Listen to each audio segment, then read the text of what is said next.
ইতিমধ্যেই আমরা দেখেছি যে কিভাবে ভগবান শ্রীকৃষ্ণ আসার পর যুধিষ্ঠিরের সামনে যুধিষ্ঠিরকে তত্ত্বকথা শুনিয়ে ভীষ্মদেব প্রয়াণ করলেন।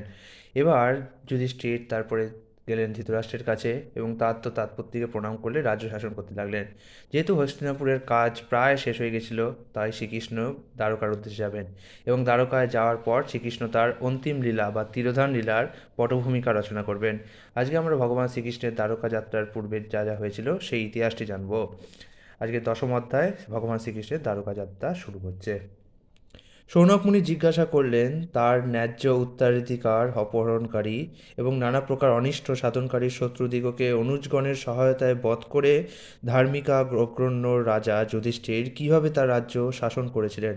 অবশ্যই তিনি কুণ্ঠাশূন্য চিত্তে তার রাজ্য ভোগ করতে পারেননি। সুত গোস্বামী বললেন, পরমেশ্বর ভগবান শ্রীকৃষ্ণ, যিনি সমস্ত জগতের পালনকর্তা, ক্রোধাগ্নিরূপ দাবানলে নিঃশেষিত কুরুবংশকে পুনঃস্থাপিত করে এবং যুধিষ্ঠিরকে তার রাজ্যে স্থাপন করে প্রসন্নচিত্ত হয়েছিলেন। ভীষ্মদেব এবং ভগবান শ্রীকৃষ্ণের উপদেশ শ্রবণ করে মহারাজ যুধিষ্ঠির মোহমুক্ত হয়ে পূর্ণ জ্ঞান লাভ করেছিলেন এবং শ্রীকৃষ্ণের আশ্রয়ে তার অনুগামী অনুজগণ সহ ইন্দ্রের মতো শশাগোড়া পৃথিবী পালন করেছিলেন। মহারাজ যুধিষ্ঠিরের রাজত্বকালে মেঘরাজি মানুষের প্রয়োজন মতো যথেষ্ট বাড়ি বর্ষণ করত এবং পৃথিবীর মানুষের সমস্ত প্রয়োজনই পর্যাপ্তভাবে পূর্ণ করত। দুগ্ধবতী প্রফুল্লমনা গাভীদের স্ফীততন থেকে খরিত দুগ্ধে গোচারণভূমি সিক্ত হতো। নদী, সাগর, বৃক্ষ ও লতা সমন্বিত পর্বতসমূহ শস্য ঔষধি যুধিষ্ঠির মহারাজের রাজ্যে প্রতি ঋতুতে প্রচুর পরিমাণে ফল প্রদান করত। অজাতশত্রু যুধিষ্ঠিরের রাজত্বকালে কখনো কোনো প্রবীণ নাগরিকদের আধ্যাত্মিক, আদি ভৌতিক এবং আদি দৈবিক ক্লেশ, কোনোরকম দুঃখ কষ্ট, মনোকষ্ট, রোগ যন্ত্রণা এবং শীতোষ্ণদিজনিত কষ্ট ছিল না। পাণ্ডবদের শোক অপনোদনের জন্য এবং ভগিনী সুভদ্রার প্রীতি কামনায় শ্রীহরি পরমেশ্বর ভগবান শ্রীকৃষ্ণ কয়েক মাস হস্তিনাপুরে অবস্থান করেছিলেন। পরে পরমেশ্বর ভগবান যাত্রার অনুমতি চাইলেন এবং মহারাজ অনুমতি দিলেন। তখন পরমেশ্বর শ্রীকৃষ্ণ মহারাজ যুধিষ্ঠিরের চরণে প্রণত হয়ে শ্রদ্ধা নিবেদন করলেন এবং মহারাজ তাকে আলিঙ্গনাবদ্ধ করলেন। তারপর পরমেশ্বর অন্যান্য সকলেরও আলিঙ্গনাবদ্ধ হয়ে এবং তাদের অভিবাদন গ্রহণ করে তার রথে আরোহণ করলেন। তখন সুভদ্রা, দ্রৌপদী, কুন্তী, উত্তরা, গান্ধারী, ধৃতরাষ্ট্র, যুযুৎসু, কৃপাচার্য, নকুল, সহদেব, ভীমসেন, ধৌম এবং সত্যবতী সকলেই সাঙ্গধর পরমেশ্বর শ্রীকৃষ্ণের বিরহ সহ্য করতে না পেরে শোকে মুহ্যমান হয়ে পড়লেন। সাধুসঙ্গ প্রভাবে বুদ্ধিমান ব্যক্তিরা একবার মাত্র ভগবানের মহিমা শ্রবণ করে থাকলেও পরমেশ্বর ভগবানকে উপলব্ধি করার ফলে বিষয়ী রসৎসঙ্গ ত্যাগ করে ভগবানের মহিমা শ্রবণ করা থেকে মুহূর্তের জন্য নিরস্ত হতে পারেন না। তাহলে পাণ্ডবেরা, যারা ঘনিষ্ঠভাবে সর্বদা ভগবানের দর্শন, স্পর্শ, আলাপ, শয়ন, অবস্থান ও একত্রে আহার করেছিলেন, কি করে তাদের পক্ষে তার বিরহ সহ্য করা সম্ভব? তারা সকলের হৃদয় স্নেহপাশে আবদ্ধ হয়ে গিয়েছিল। তারা অপলক নেত্রে শ্রীকৃষ্ণকে দর্শন করছিলেন এবং হতবুদ্ধি হয়ে ইতস্তত ঘুরে বেড়াচ্ছিলেন। দেবকীনন্দন ভগবান শ্রীকৃষ্ণ প্রাসাদ থেকে যখন বেরিয়ে এলেন, তখন অতিশয় উৎকণ্ঠা হেতু আত্মীয় রমণীগণের নয়ন অশ্রুপ্লাবিত হয়েছিল।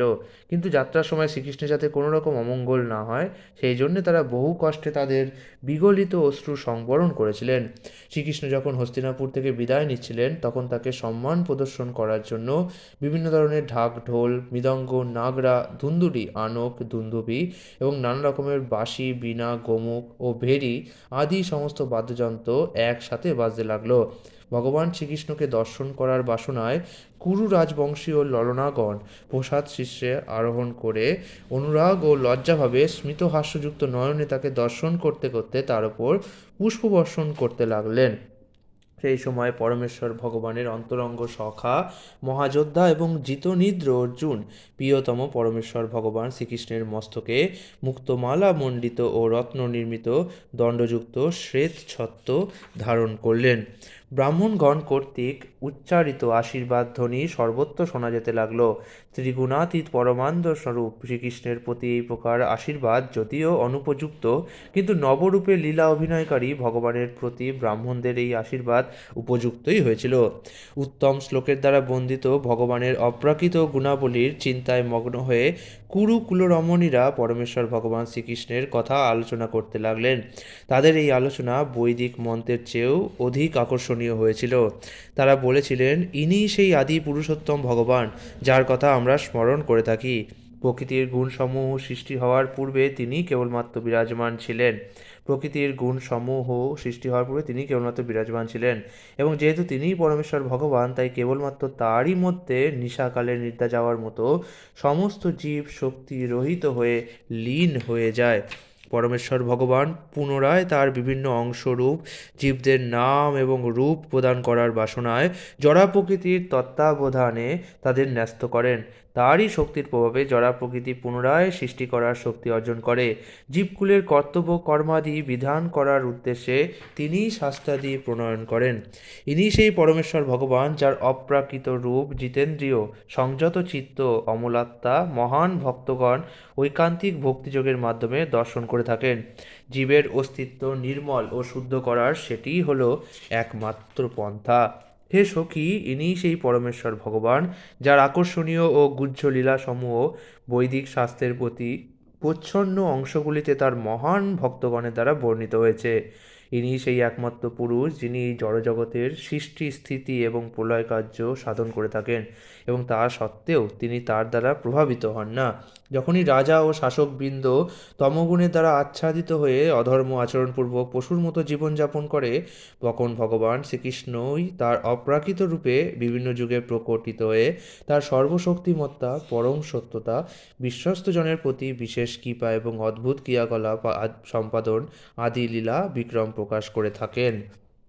আহা, যদুবংশ পরম মহিমামৃত এবং মথুরা সবচাইতে পুণ্যময়, কেননা এই পুরুষোত্তম লক্ষ্মীপতি শ্রীহরি স্বয়ং যদুবংশে জন্মগ্রহণ করেছেন এবং শৈশবে মথুরায় বিহার করেছেন। নিঃসন্দেহে এটি পরম আশ্চর্যের বিষয় যে দ্বারকা স্বর্গের মহিমাকেও লাঞ্ছিত করেছে এবং পৃথিবীর পূর্ণ প্রসিদ্ধি বৃদ্ধি করেছে। দ্বারকাবাসীরা সর্বদাই সমস্ত জীবাত্মার আত্মা শ্রীকৃষ্ণকে তার প্রেমময় রূপ বৈশিষ্ট্যে দর্শন করেছেন। তিনি মধুর হাস্যময় কৃপা দৃষ্টি দ্বারা তাদের অনুগৃহীত করেছেন। হে সখীগণ, তিনি যাদের পানি গ্রহণ করেছেন সেই সমস্ত গৃহিণীদের কথা একবার চিন্তা করো। তার অধরোষ্ঠ থেকে এখন অহরহ চুম্বনের মাধ্যমে সুধা আস্বাদনের জন্য নিশ্চিতভাবে পূর্বজন্মে তারা কতই না ব্রত পালন, পুতস্নান, যজ্ঞ হোমাদি আর পরমেশ্বরের সম্যক আরাধনা করেছেন। ব্রজভূমির ললনাগণ শুধু তেমনই অনুকম্পার আশায় মুহুর্মুহু মূর্ছাপ্রাপ্ত হতেন। প্রদ্যুম্ন, শাম্ব, অম্ব প্রমুখ সন্তানের জননী রুক্মিণী, সত্যভামা এবং জাম্বমতীর মতো রমণীদের তিনি বলপূর্বক তাদের স্বয়ংবর সভা থেকে হরণ করেন এবং ভৌমাসুর ও তার সহস্র সহস্র সহচরকে নিহত করে পরে তিনিই অন্যান্য মহিলাদেরও বলপূর্বক হরণ করেন। এইসব মহিলারা সকলেই মহিমান্বিত।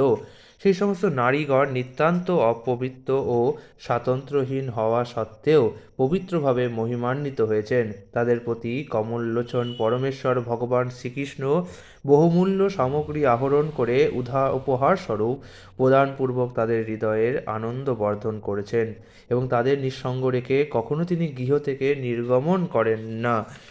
রাজধানী হস্তিনাপুরের পুরনারীগণ যখন এইভাবে বাক্যালাপ করছিলেন এবং তাকে অভিনন্দন জানাচ্ছিলেন, তখন পরমেশ্বর ভগবান শ্রীহরি স্মিতহাস্যে তাদের শুভ অভিনন্দন গ্রহণ করলেন এবং তাদের ওপরে কৃপাদৃষ্টি নিক্ষেপপূর্বক নগর পরিত্যাগ করে চলে গেলেন। মহারাজ যুধিষ্ঠির অজাতশত্রু হলেও অন্যান্য শত্রুদের হাতে মধু আদি ঔষধের শত্রু ভগবান শ্রীকৃষ্ণের কোনো অনিষ্টের আশঙ্কায় তার প্রতিরক্ষার জন্য এবং স্নেহবশেও তার সাথে হস্তি, অশ্ব, রথ এবং পদাতিক সৈন্য সমন্বিত এক বিরাট চতুরঙ্গ বাহিনী প্রেরণ করেছিলেন। শ্রীকৃষ্ণের প্রতি গভীর স্নেহের বশে বিচ্ছেদ ব্যাকুল কুরুবংশীয় পাণ্ডবেরা বহুদূর পর্যন্ত শ্রীকৃষ্ণের সহগমন করেছিলেন। তখন তাদের ফিরে যেতে রাজি করিয়ে পরমেশ্বর ভগবান শ্রীকৃষ্ণ তার অন্তরঙ্গ অনুগামীদের সঙ্গে স্বীয় দ্বারকাপুরীতে গমন করলেন। হে ভৃগুনন্দন শৌনক। তারপর ভগবান শ্রীকৃষ্ণ যমুনা তটবর্তী কুরুজাঙ্গল, পাঞ্চাল, সুরসেনা, ব্রহ্মাবর্ত, কুরুক্ষেত্র, মৎস্যা, সারস্বতা প্রদেশ এবং বাড়িহীন ও অল্প জল বিশিষ্ট মরুপ্রদেশ সমূহ ধীরে ধীরে অতিক্রম করে ঈষৎ পরিশ্রান্ত অবস্থায় অশ্ববাহিত হয়ে সৌভির ও আভির দেশের পশ্চিমবর্তী প্রদেশ দ্বারকায় অবশেষে উপবিষ্ট হলেন। এই সমস্ত প্রদেশগুলির মধ্য দিয়ে পরিভ্রমণকালে সেখানকার স্থানীয় অধিবাসীরা পরমেশ্বর ভগবান শ্রীহরিকে অভ্যর্থনা জানিয়েছিল, আরাধনা করেছিল এবং বিভিন্ন উপহার সামগ্রী নিবেদন করেছিল। সন্ধ্যাবেলায় সকল স্থানেই পরমেশ্বর ভগবান সন্ধ্যাকালীন ধর্মীয় কীর্তসমূহ আচরণের জন্য তার ভ্রমণ স্থগিত রাখতেন। পশ্চিম দিগন্তে সমুদ্রবক্ষে সূর্য অস্তমিত হলে নিয়মিতভাবেই তিনি এই বিধি পালন করতেন। ইতি ভগবান শ্রীকৃষ্ণের দ্বারকা যাত্রা নামক শ্রীমদ্ ভাগবতের প্রথম স্কন্ধের দশম অধ্যায়ের ভক্তি বেদান্ত অনুবাদ সম্পূর্ণ। আগামীকাল আমরা ভগবান শ্রীকৃষ্ণের দ্বারকায় প্রবেশ অংশটি পাঠ করে শোনাব।